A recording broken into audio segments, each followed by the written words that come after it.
Ladies and gentlemen, it's a very great pleasure to be here, even though fundamentally this is a miserable occasion.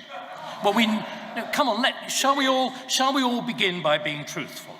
Something very dreadful, and there's no smiling, something very dreadful awaits us in the latter part of this year. And anybody who does not recognize that, and I shall use the word without apology, because I'm fond of using words without apology, is a fool. We are about to vote in a government with a vast majority that nobody wants. It is something that has not happened before. The consequences are frightening to contemplate. So, there's the gloom. Let's have a little ray of sunshine, because we have been here before. What we forget is the catastrophe of Liz Truss is pretty fully matched by the catastrophe of Edward Heath. Have we all forgotten? May I now remind you. Heath was elected on the Selsdon Man platform, which was intended to introduce radical free market reform. He then engineered a boom through his Chancellor Barber that made what Liz Truss and Kwasi Kwarteng did look like a blip. Property prices multiplied 3 times in 1 year, right? He then collapsed in the face of the miners and immediately reverted to an extreme form of Keynesianism, complete with price and income policies, rental controls, 3-day week, and every single catastrophe you can think of. And of course, in the election fought on the back of the miners' strike about who governs Britain, everybody said, anybody but you. And we returned the absurd figure of Harold Pantsdown Wilson, as we have now discovered. The hope is the reaction of one man to that. In April 1974, Keith Joseph experienced a Damascene conversion. He wrote about it a year later and said, "I thought I was a conservative, now I know I wasn't." And what he did, he read Hayek. He spent the summer reading and thinking. Now, that is what we are going to have to do.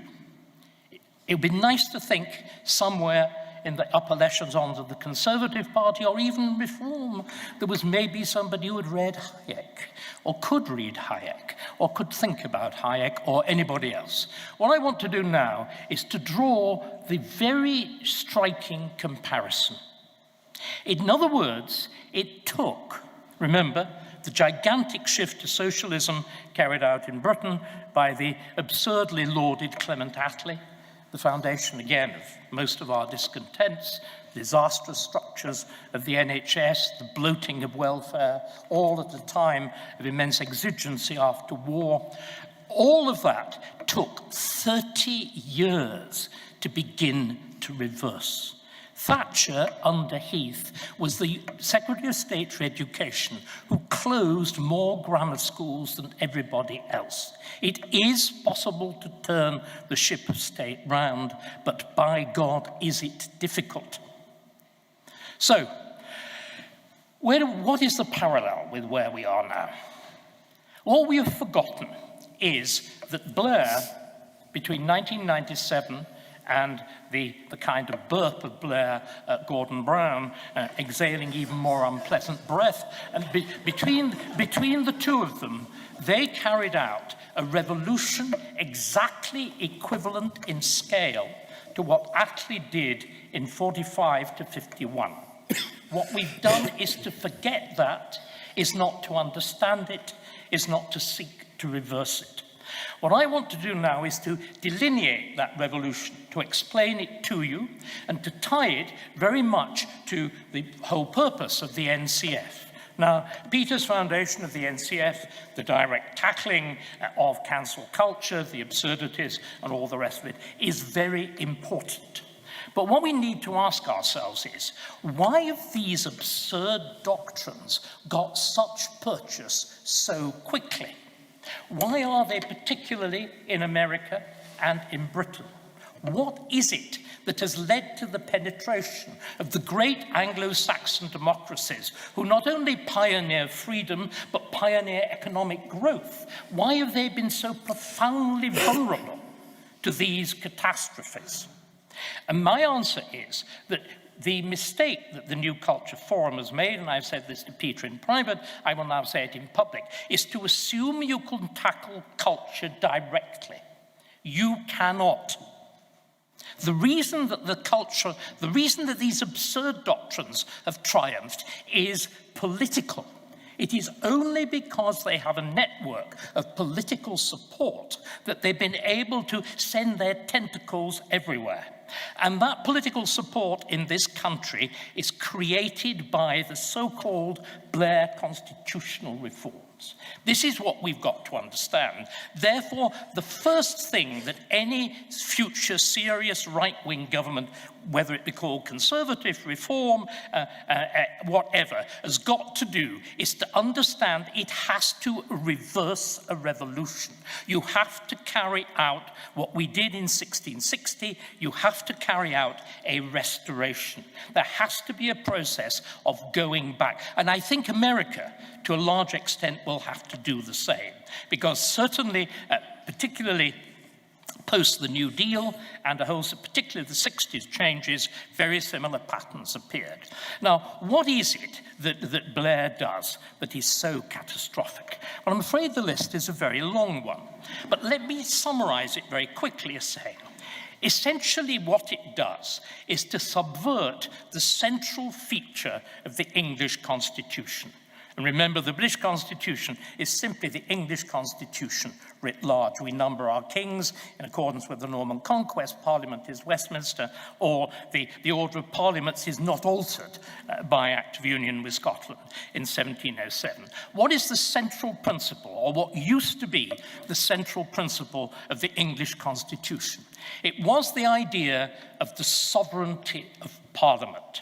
That is spelled out fully by A.V. Dicey in his great work on the law of the Constitution, written at the climax of that in the late 19th century, when, of course, it had carried Britain through the Industrial Revolution, through empire, to the position of extraordinary hegemonic power, but had also done something else. Because of the domestic implication of that idea, it had carried Britain peacefully through the gigantic social transformations which are associated with that. Why is that? Because when we talk about the supremacy of Parliament, we do not mean at all the supremacy of the House of Commons as such. What is supreme in the country, or was, is the Crown in Parliament. The three bodies of the Crown, the Lords, and the Commons. And this goes back not simply to the 19th century, the 18th, the 17th, the 16th. It goes back to just after Magna Carta. It goes back to the 13th and particularly the 14th century. And already in the 14th century, this is why history matters. We are a historically shaped state. Freedom is grounded in history. This is why we have a parliamentary building which is Gothic, which deliberately echoes the Middle Ages. It's not a creation of abstract reason. It's not a creation of the Enlightenment. It's not a creation of the 19th century or the 18th century. Because back in the 13th and 14th century, judges are able to say to a collection of uppity little people who don't want to pay their tax, none of us wants to pay tax, and we all try to come up with good reasons for doing it, and they say, oh, we can't possibly pay tax, or we're not legally obliged to, because we weren't sitting in Parliament. To which the judges yawn and give the stock reply, everybody in England is represented in Parliament either in person or by his representative. And it was that idea that carries us through. It's that idea that you are bound by law because you've participated in making it. We didn't need to take back control because we had control. And in Britain, Britain, you didn't struggle to tear down the constitution as you had to in France, in Germany, in Italy, in Spain. You wanted to become part of it. So the suffragettes don't want to tear Parliament down. They want the right to vote and sit in Parliament. The working classes, my ancestors, do not wish to tear Parliament down. With Chartism or the rise of the working class in the late 19th century, on the contrary, they want a place there, they were given it, and they take their part, their honoured part, in the great panoply, the great pageantry of state. All of that reaches a climax, actually a bit of a doubtful one. I probably won't have time to go over it in my talk, but we may explore it in questions. As it were, the acceptance, the Tory, and I would say very Tory rather than conservative, because I would like to distinguish between the two, the very Tory acceptance of socialism reaches its climax, believe it or not, in 1917. The year of revolutions, in which you reinvent the English monarchy, the British monarchy. This is when you change the name of the royal house. It's when you change the marital rules of the royal family so that you marry English people rather than Germans, which you had to, up to that point, you had to preserve the nobility, or rather the royalty of the German side of the house. They had a role of dérangeance. But in 1917, you reverse all of that, and you do something else that's even more extraordinary. You completely reform the honour system to mean that ordinary people could be given an honour. First time ever. And do you know where the first inauguration of the Order of the British Empire took place? Ibrox Park Football Stadium. And the star of the show was a little woman working in the Glasgow munitions factory who got her MBE. And at the same time, you introduced, bizarrely, the title, the Order of Companions of Honour, specifically for socialists and trade unionists. Because, of course, they would be too conscious of their socialist dignity to want to vulgarize it by peerage or a title of nobility or being called sir. How far did they get them wrong? But anyway, the Companion of Honour was deliberately invented to incorporate socialism into the establishment. So this extraordinary placing in the panoply of English history, all undone from 1997 onwards. If we look at it, it's an astonishing story. And every single feature of it does is remove power from Parliament and the elected representatives in Parliament. And it's worth putting in a quick footnote here. Most of us participated willingly and enthusiastically in Brexit, with the great slogan, "Take back control." That sense that our sovereign Parliament, and therefore us, this is the whole point, Parliament as the keystone of the arch of English and British democracy. The slogan, unfortunately, was misplaced, because the power had not gone to continental Europe. This is why Brexit has been such a profound disappointment. The erosion of democracy is at home. The seeping away from Parliament is into our domestic institutions, into the quangos and into the legal institutions and into the devolved assemblies.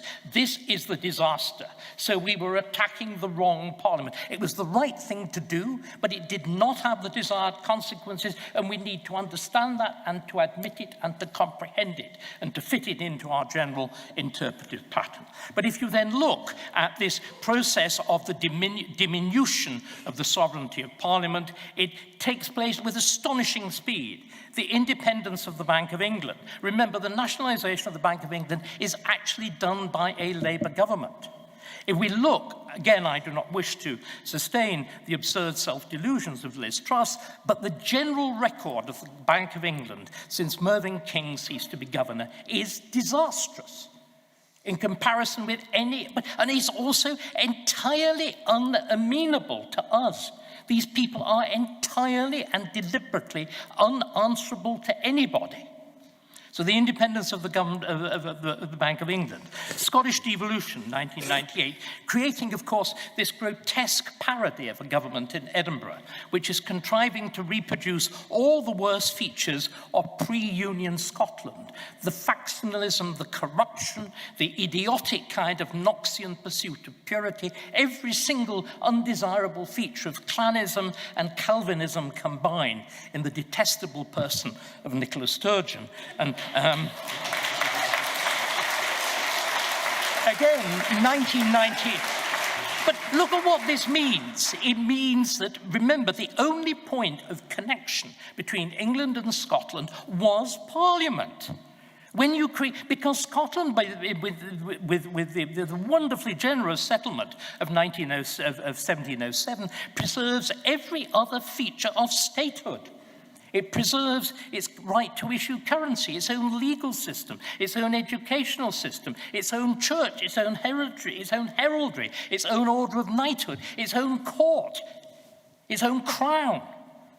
It's only Parliament, and you break that bond. You shatter the thing that had created the world's most successful state, because it was. I mean, the idea of a union in America is a deliberate development of the idea of unionism in England, in Britain. It's exactly what it is. Anyway, so you then set up this profound contradiction between the essentially unitary British state and devolution. You've taken the fundamental levers of control over monetary policy out of the only people who can answer for it. Then, with the incorporation of the ECHR in 1998, you do something even more catastrophic. You incorporate a doctrine of universal human rights. That means a law which has got authority, which does not depend on popular consent. Do we all understand this? It sounds lovely, it is disastrous. Then there's a slight pause whilst we digest that extraordinary series of things, but it all starts again in 2005 with the so-called Constitutional Reform Act of 2005, which sets up a Supreme Court. How can you have a Supreme Court and a Supreme Parliament? They are logically completely contradictory. The American system depends on a separation of powers controlled by a Supreme Court as the final authority. We never had that. And again, you introduce by the demotion of the office of Lord Chancellor, you introduce a serious attempt at creating a separation of powers. Again, everybody, because of this sheer unthinking notion that the American Constitution is good, forgets that Britain cannot have a separation of powers. How can you have a separation of powers when the head of the executive sits in the legislature, the Prime Minister, and normally controls it? So we've introduced what they did. They introduced a series of the most staggering contradictions and tensions. So we've been in a state of permanent constitutional crisis since the end of New Labour, and we've also been in a state in which nobody's actually responsible, because we've then gone on and we have multiplied endless quangos. We put the whole of climate change policy, which now controls the basic structure of the economy, into a specialist committee. We have put the entire business of land management, English nature. That's why we can't build. It's not the wicked conservatives. It's the fact that vast swathes of the countryside are designated as, bat reserves or for new. And so it's tempting to sound as though one's parodying. Unfortunately, you're not. That is the case. And then finally, and disastrously, the Equalities Act. Now, why is the equality? Again, you see all of these things, human rights, the consolidation of nature, the idea of equality, these all sound wonderful, don't they? Why is it they've gone so badly wrong? Well, we need to understand some absolute fundamentals here. What happened under New Labour is essentially an Americanization. I said that there were two countries where the Cultural Revolution had got purchased. It's England and America. We undergo a partial Americanization of our Constitution.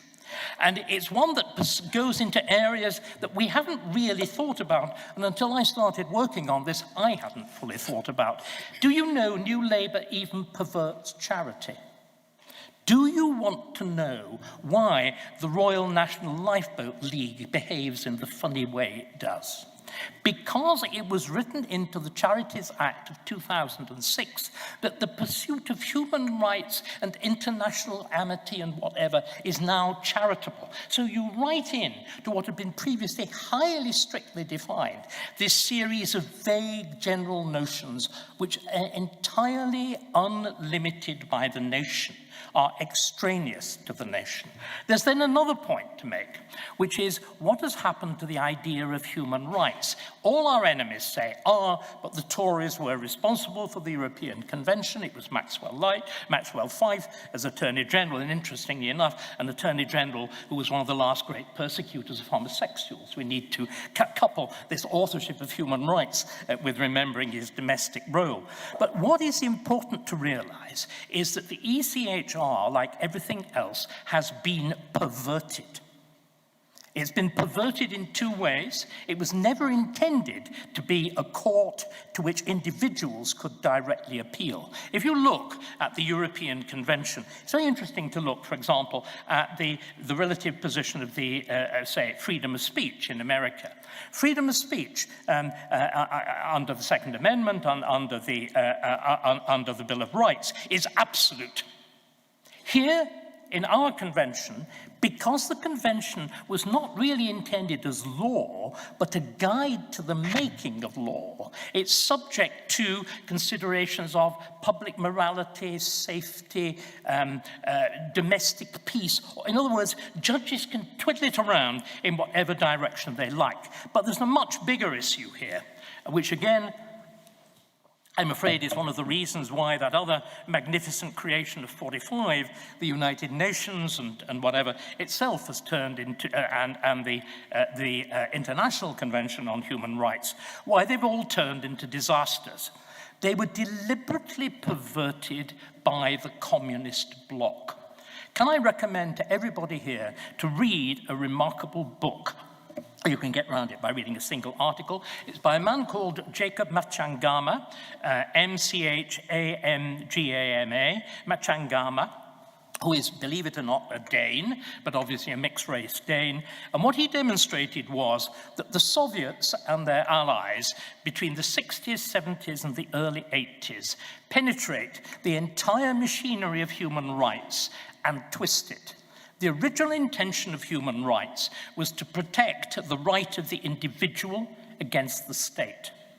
What the Soviets do, using anti-imperialism and racism as the levers to do it, is to turn it into the supposed protection of minorities against the majority.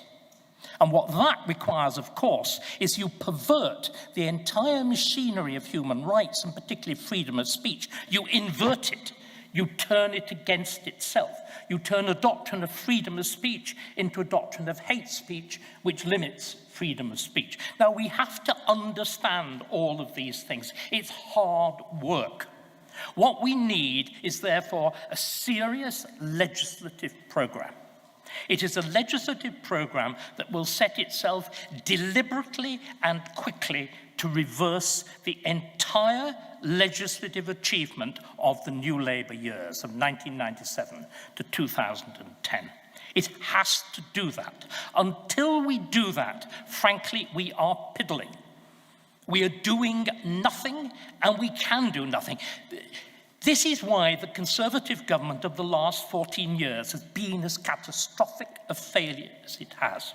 Because the structures that are put in place from 1997 to 2010 make it, as we're seeing over Rwanda, and as we saw with the extraordinary case of prorogation, they make it absolutely impossible to do most conservative things. We have to understand this. And until we have a political party that actually has a program saying this, but it also has to be accompanied with an educational program. We have to explain these things to people. We have to explain why human rights sound nice and cuddly, but are in fact the opposite of what they mean. It's not easy. It's deliberately not easy. This is newspeak. What we've got to do is to understand, of course, that George Orwell, remember Orwell's dictatorship, can I remind you all, 1984 is a left-wing dictatorship. Can I also remind you what is the striking thing about it? It is the importance of language. It is the importance of language, which again is exactly what we've seen ourselves in the last few years. And finally, and there's a point again which I do not think has been properly understood in Orwell. If you read 1984, you'll see that there are actually two classes of people. There are the pros, the ordinary people, who are left entirely untouched in a state of freedom, squalor, beer, sex, and whatever. And then there are the middle classes, the party members, the believers in the rubbish Big Brother. Well, they, I'm afraid, are exactly the people who are running us, exactly the people who are privileged by this structure of law and this structure of quangos and this structure of elite committees. And the sense of perversion, ladies and gentlemen, is deep and is appalling. The fundamental principle of law should be equality. But what does the Equality Act do? It privileges particular groups. This was understood, and I will dare to mention the name. This was understood by Enoch Powell immediately the Race Relations Act of 1968 was passed. The moment you privilege one named group, the moment you protect one named group, they become a privileged group. And you destroy the entire basis of law. Law has to be blind.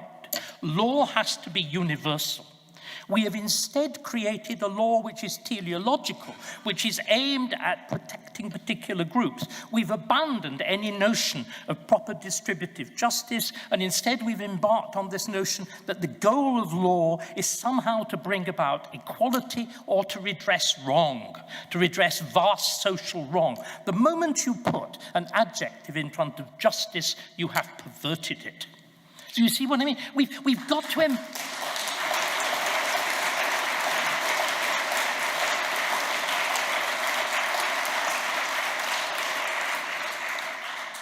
What I'm outlining is obviously something of impossible, absurd radicalism.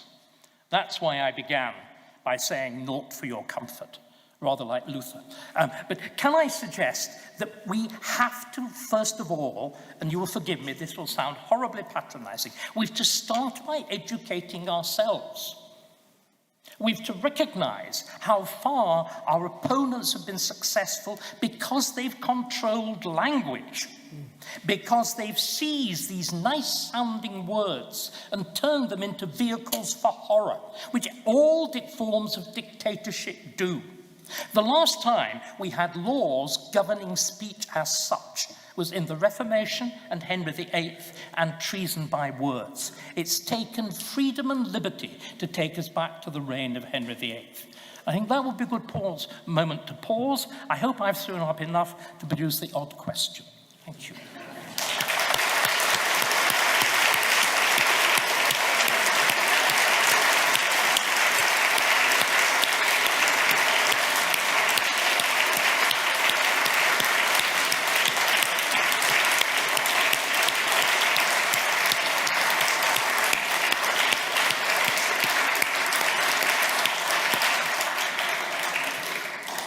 David, thank you so much. Obviously questions. Please make them questions, won't you? Not just statements of your opinion.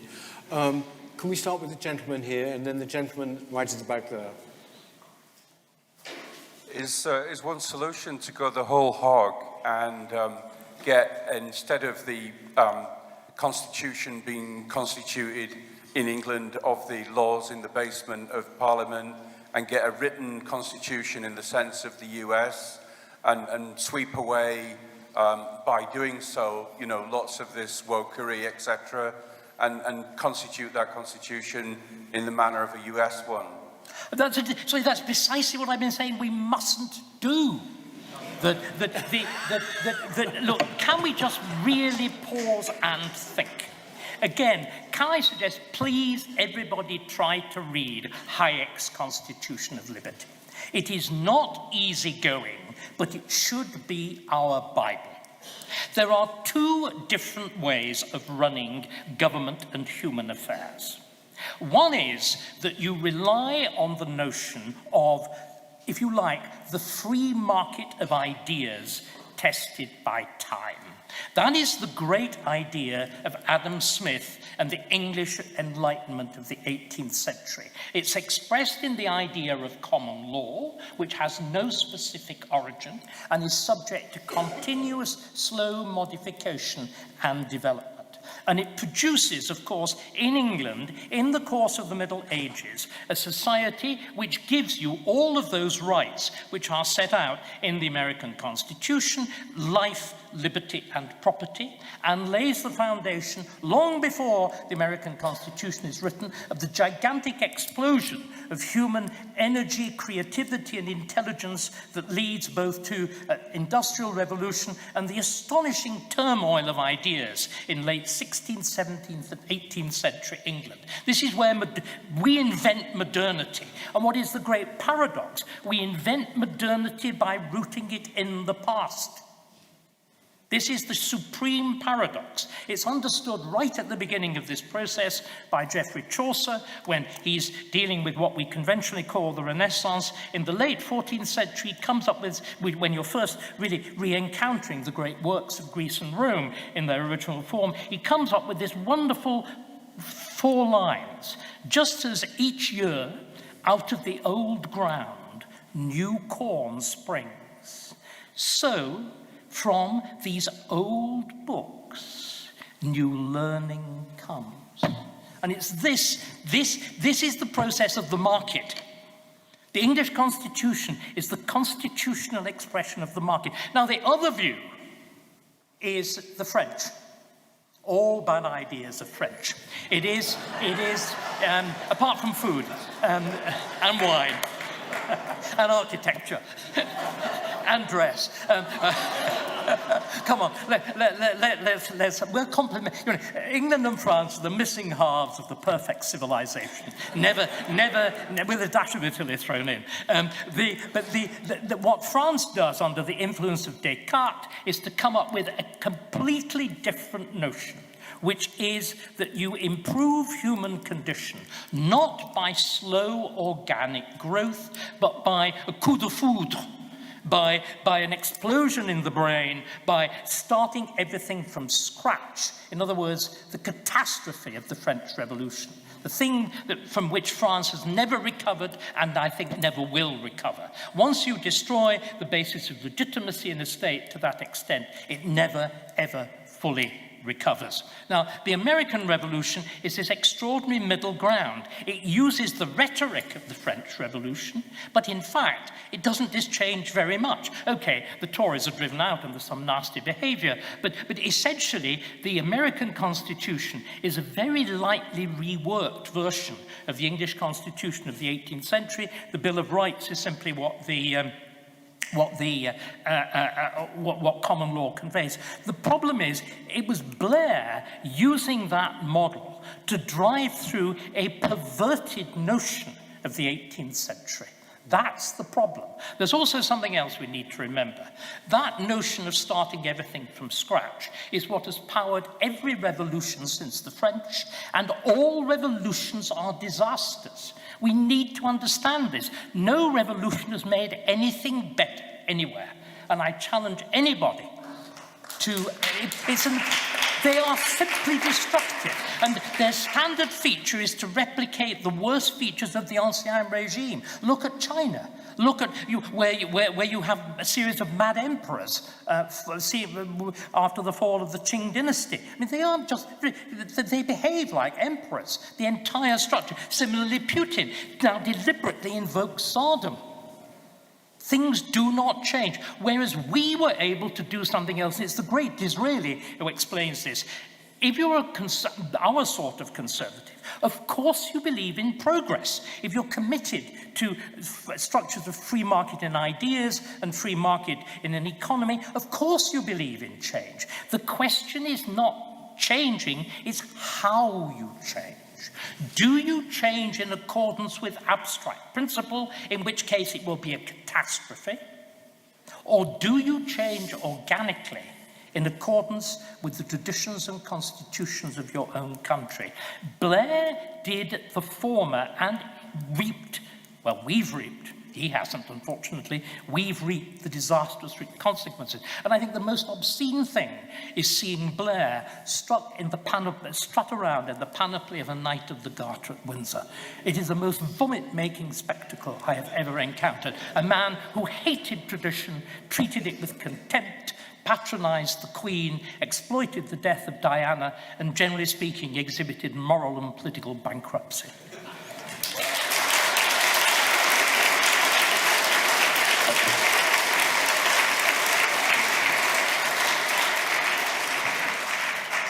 So no, please, not a written constitution. Have I made myself clear? This gentleman down here, yep. Hi, so suppose you get everything you want and somehow we get a government that... I'm not hearing a thing. Hello? Can you hear me? Yeah, can you take it slightly away from Take your voice down a little bit. And Hello? Is that better? Slightly away. All right, take 3. So suppose you get everything you want and somehow we get a government that takes the kind of action you're demanding, gives us this restoration, rolls back all the Blairite reforms, etc. How do we prevent the government after that from just doing the opposite and reversing the reversal? Well, you can't and you shouldn't.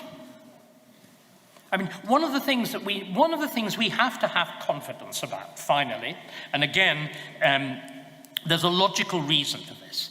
If I am right that essentially freedom, that is the right of people to think, act, create, make money in their own ways, is the actual foundation of human progress.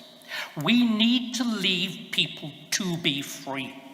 They will make mistakes. But finally, I suppose, and I may now be exhibiting absurd naivete, they will get it right. The profound risk, of course, is that, and we see this, I'm afraid the Blair years are going to be followed by a deliberate intensification. Do we all realize that as part of the program of the forthcoming Labour government is the constitutional reform as understood by Gordon Brown? Every single feature that I have mentioned is going to be redoubled and entrenched. We must not underestimate what the struggle will be. There is the attempt, and again, what I do not understand is it has all been so catastrophically wrong. We've known it's wrong forever. I mean, why is the management of our economy gone so disastrously wrong? Because we've played with econometrics, this absurd notion that you can quantify something as complex as a national economy, and then on the basis of those figures do delicate little tweaks. It's a deranged method. Instead, what you should be doing is aiming at a broadly balanced budget. And again, we've got to recover genuine courage. This seems to me there's only one virtue, and again, it's the whole attack, and women here will forgive me, on the classic masculine virtues, of which courage is the central one. Every other virtue is useless without courage. It is why I repudiate with passion the word victim. I hate that word. We're turning ourselves into a supine culture of victimhood, and it's contemptible, and it will reap the rewards which contempt deserves.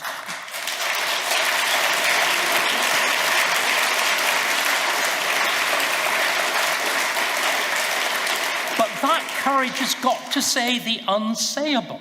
We have a state whose size is ruinous. We are going the way of Rome. All inflation is the result of state activity. It's monetary. Why is inflation so persistent in America? Why is it so persistent in Britain? Because governments continue borrowing vast amounts of money and throwing it into the economy. Biden's behavior at the moment in America guarantees inflation. Sunak with furlough guaranteed inflation. Truss guaranteed inflation with the whole notion of borrowing to pay people's fuel bills. And if you institute a welfare state which is unsustainable in its scale, it's exactly what happened to Rome with Caracalla when he doubled the wages of the Roman army. From that point onwards, you have a state which is too big for the economy. It becomes parasitic and it starts actually to devour when it should be encouraging creation. We've got to learn to say these things. And I think the lesson will be driven home. I will, for once, wear the mantle of prophecy. I think we will see the IMF back within about 18 months of the Labour government.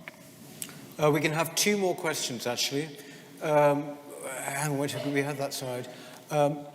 Alchemist, the gentleman there with the red U, yeah. Yeah, you. And then Alco, yeah. Thank you. Is the Equality Act so bad? In theory, it protects not just minorities or women or gay people, it says you can't discriminate on the basis of race or sex or sexuality. Also, the belief-based discrimination part is actively working to protect conservatives, liberals, gender-critical feminists, believers in colour-blindness. Should we scrap it? I'm not really sure. I couldn't. No, I couldn't actually. So I'm sorry. The microphones work good in that direction. They're very difficult. Yeah. I'm sorry. Can you go very slowly? And remember, elderly hearing and slow brains. I'm sorry. I'll try. Speak for yourself. Is the Equality Act as bad as it's being made out? As I am making it out. Well, Peter said we should get rid of it earlier because you said it's an enemy of universalist justice. But in theory, it protects everybody. It doesn't say you can't discriminate against minorities and women. It says you can't discriminate on the basis of race or sex or sexuality. Isn't that universalist? And also, the point is very simple. If you have equality before the law, an Equality Act is completely unnecessary.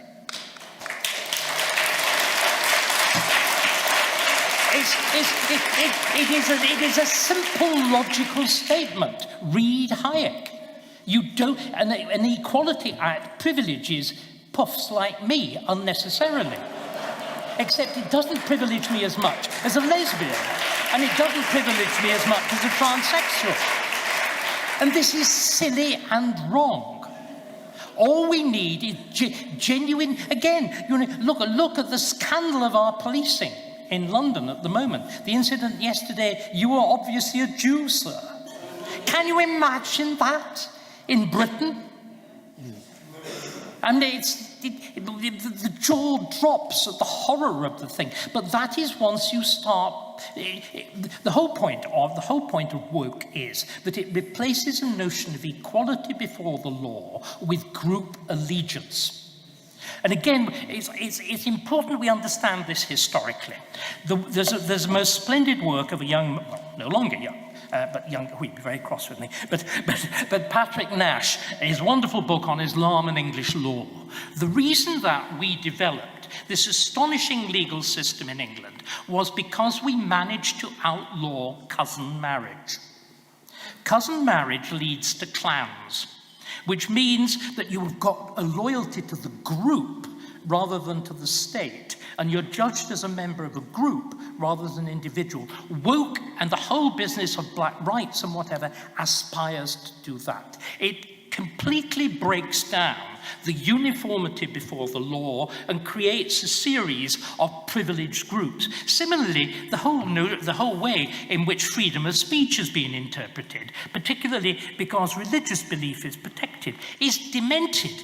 You protected if you believe in, what is it, JD something or another. The only thing that's not protected at law is reason. I mean, if you advance some mad justification for Islamism, Judaism, Quakerism, I was brought up a Quaker, you're protected. If you simply say this is unreasonable, like the preposterous statement that a man can become a woman or vice versa, then the whole weight until recently has descended upon you. I mean, it is this, I keep going on, it's the perversion of language. An Equality Act is in fact designed to produce privilege. Specific privileged groups. The way freedom of speech is imposed on us is designed to limit freedom of speech. Hate speech legislation is designed to permit hate speech by privileged groups and prevent the rest of us from objecting.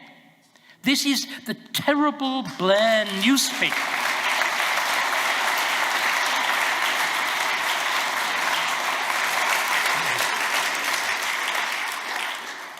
I think we actually had one example this week, David, you might have, if you're on Twitter at all, of a man being visited by police and an NHS psychiatrist, basically for essentially having written something, I think, on Facebook. But it was so alien that it almost looked as though it must have been staged, but it wasn't. Can you imagine a policeman? I mean, dear me, the police are not, shall I say, our most intellectual profession, saying, check your thinking, sir. And this is, again, I'm not a Christian. In fact, I'm very much an anti-Christian. But Jesus was terribly shrewd on politics. And he came up with one wonderful line, by their fruits ye shall know them. If you want to look at the fruits of woke, judge it by those. If you want to look at the fruits of this perversion of language, simply do what we've been doing now. But you've then got to ask, why can these absurdities happen? It is because there is a legal framework which not only protects them, but in large measure legislates them. Just one more question, it's from Alka here, thank you. And teachers, yes, thanks. Ooh. Just a couple of quick things, just very quickly to add on the Equality Act. It introduces an extraordinary element of subjectivity into the definition of racism. And it actually, I was just thinking about this, what it seems to be doing now is transferring what was a presumption of equality and freedom that we all had in a political and in a moral sense as citizens into something that is now to be conferred top-down by the state and by the courts. And now you're seeing this proliferation of, wanting to get protected characteristics. We shouldn't need protecting to say what we think. So there's that. I think that really, and you talk about the bold courage needed of politicians. We need a political class that can say, no, disparities along race-based lines is not racism. Not that it may be racism or it may not be. It isn't. It isn't, because it denies intentionality, and without intentionality, you can't have racism. What I wanted to ask you, though, David, was that you propose that what is needed is a kind of suite of looking at the legislative structures and reforming that, which is, I find very persuasive and agree with. However, in terms of reaching public and winning public consent, which will be needed for some of the extent of the changes that are going to be needed, I don't think law alone is enough. And for me, I would want to ask you, what are the resources? For me, I'm very drawn to moral philosophy, not in an abstract academic sense, but drawing on that to make abstract arguments concrete so that we can go out there and make better arguments and hopefully win more support. I think, again, it's by their fruits ye shall know them.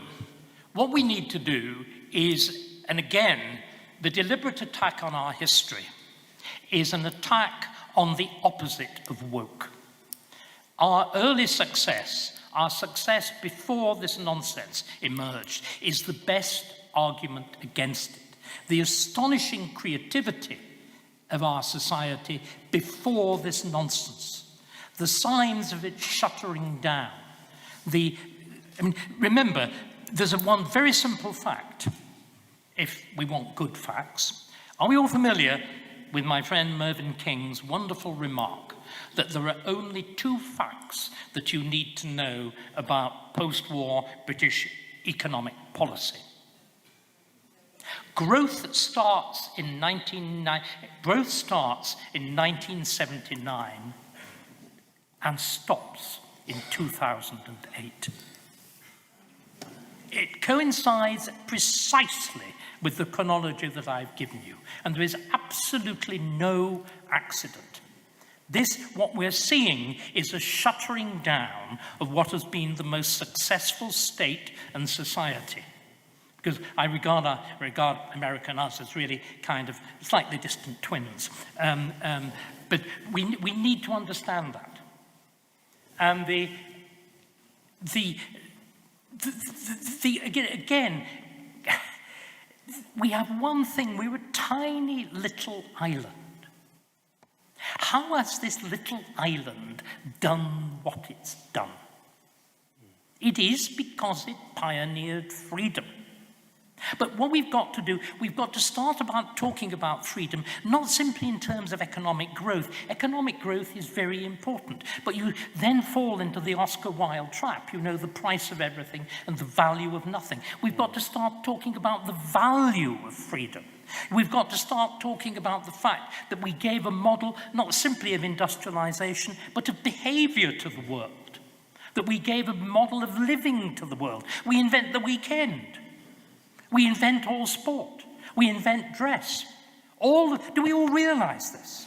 The French were still laboring under the habillé and whatever. We invent the frock, the coat that you can actually wear and still look smart and go riding or walk in the streets without being pelted by the mob. I mean, it's that sense of what was created, what we created, which is why the attack on history is so catastrophically damaging. And there's a final point. And here again, I want to register disagreement with even people in the room, whom I greatly respect and I'm very fond of. There is a talk now that we need some sort of religious revival to pull ourselves back. I do not believe this.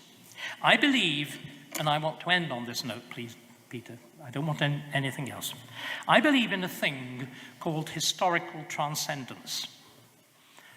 I believe, and I tried to communicate it in much of my television, that standing in a building in the presence of our ancestors and their achievement is as great as kneeling down and invoking a God who may or may not exist.